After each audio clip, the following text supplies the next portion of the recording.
why don't we get into the kind of like meat and potatoes? We got to talk about the guy, our bread and butter here, the player that really everybody wants to talk about. And that, of course, is Collin Murray-Boyles. The other Colin Castleton, Collin Murray-Boyles, right? Yeah, they kept referencing Collin, and it was like when you say something bad, it's that Collin, and then if there's something good, it's this Collin. He's the good Collin. Absolutely. Okay, so in terms of what I was expecting, so there's a reason why he's not on the stocks up, is because I feel like he performed to my expectations, which is Yeah. good. That's not a diss, by the way. That is not me slagging on him.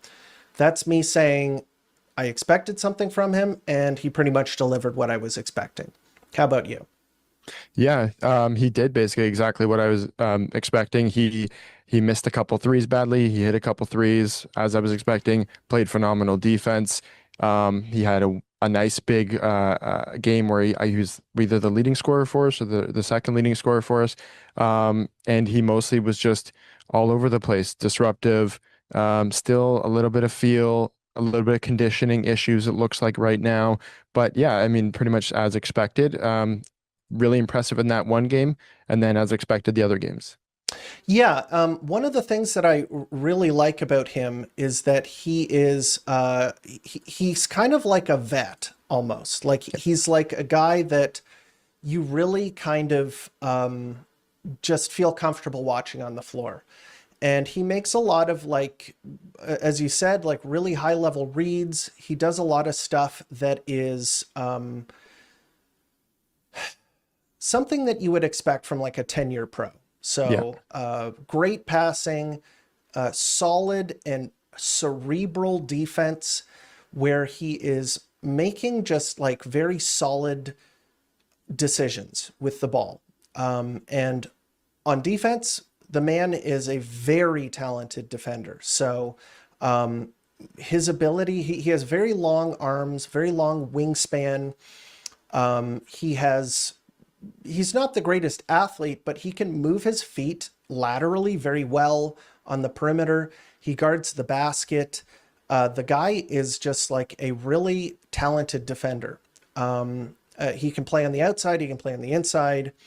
And one of the things that sort of popped to me was that kind of what he's doing without having elite athleticism. And I think that that is the one negative that I see from him as a player is that, and in the highlight, it just shows him dunking the ball. But I think a lot of the time when he dunks and makes those easy dunks, it's due to the fact that he has like a really good wingspan. His wingspan, his arms are really long. He has a really high standing reach. So he can dunk it pretty easily. He's just not like jumping out of the gym to do it. He's kind of a little ground bound, which is, you know, like everybody can contribute in a different way. So it's not like I'm just completely dissing the guy, but that is one thing that I've got to mention.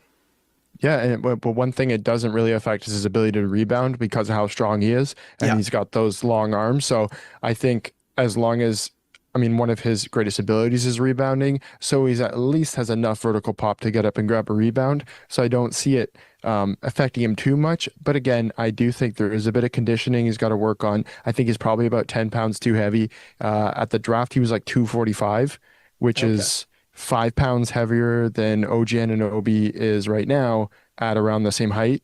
So that's pretty crazy. That's a big dude. So I do think that he probably could use a bit of leaning down. Not that that's going to make him that much of a higher jumper, but I will think that he get a little bit better athletically from leaning down a little bit. Yeah, and one of the things like to contrast him, let's say with Mobo, and because as you said, like similar in terms of role. So let's Yeah, just put it that way. I'm like expectations are completely different. He's much younger, way better pedigree, all of that kind of stuff. But to contrast him, my biggest concern with Mobo was the ball handling. yeah, And the ball handling out of Mobo was very shaky.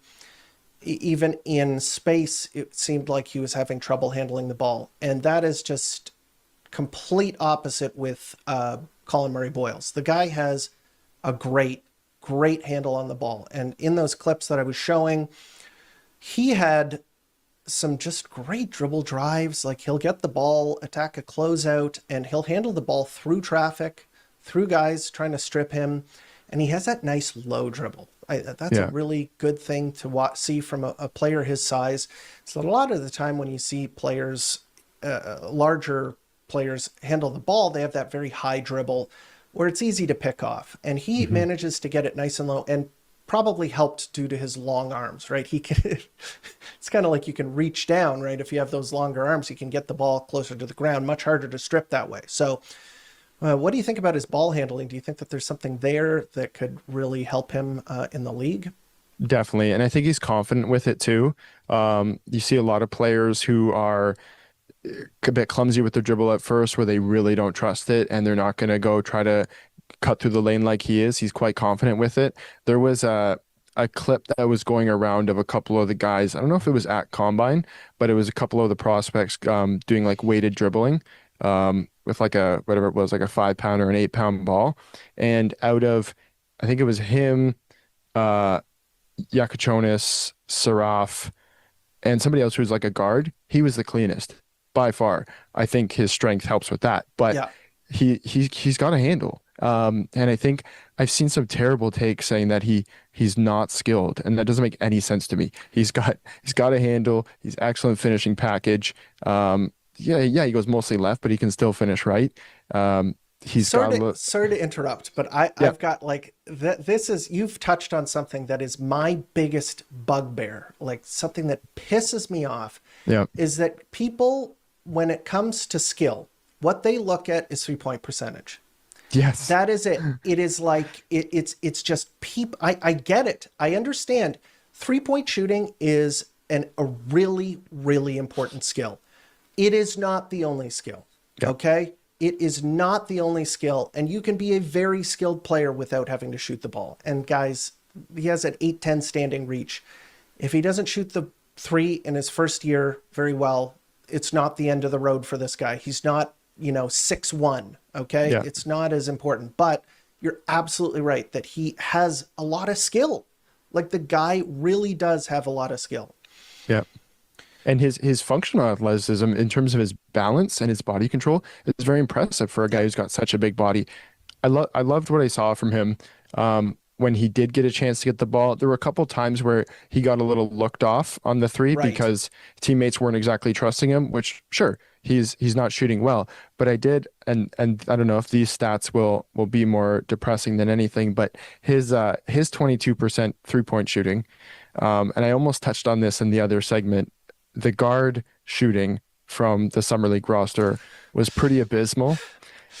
So Yeah, yeah. Elijah Martin, 35% from the floor, 23% from three.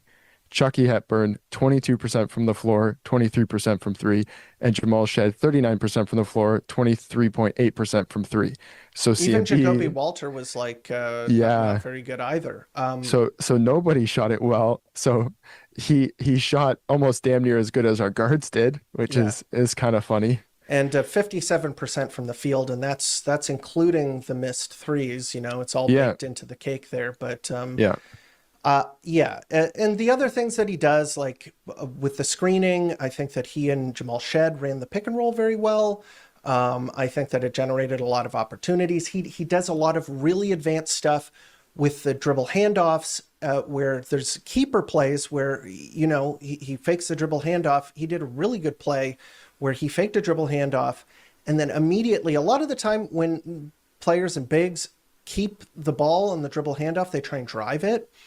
He kept the ball, but instead of driving, he just immediately passed it to Jamison Battle, who was wide open for three. That is like absolutely the correct play. That is like yeah, a super high level read. That was the exact right play there. But to touch on what you were saying in terms of like they didn't trust him with the 3-point shooting, I just don't think that he got enough yeah, opportunities. The guy only played 23 minutes a game. Obviously, a lot of that is like, some of that is fouls, some of that is other stuff. Some of that is like Mobo was also playing minutes as well. But yeah, like the guy, as opposed to other players who are like top 10 draft picks, this team was pretty stacked with players that are on the bubble and looking to come in. Not a lot of guys that were there just as a flyer. A lot of these guys either were on the team last season in a backup role or are looking to make the team this season. So I get it why he didn't play a ton of minutes, but I still wanted to see him get the ball a little bit more Yeah. than he did.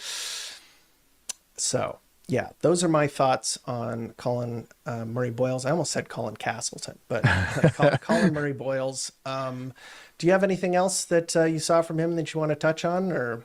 Well, so like ideally, like I know I've spoken before about the bench having kind of a separate identity to the starting lineup, but as I was watching Colin in the summer league, I was thinking a lot of the sets and like some of the fake handoffs and stuff that they run for Scotty to get Scotty going downhill, the exact same things can be run for Colin. Right. And he might even be a better finisher with a bit of a better handle. So it's very nice to be able to have certain plays that can also possibly transfer to the bench. And whether you have Jamal as the pick and roll ball handler in it, Jamal can still hit those passes. They can still be a nice two-man game between them. Mm-hmm. But yeah, I saw like it's like okay, they could probably a lot of the ways that they try to get Scotty going, they could probably do the exact same thing for Colin, and he might have more success sooner.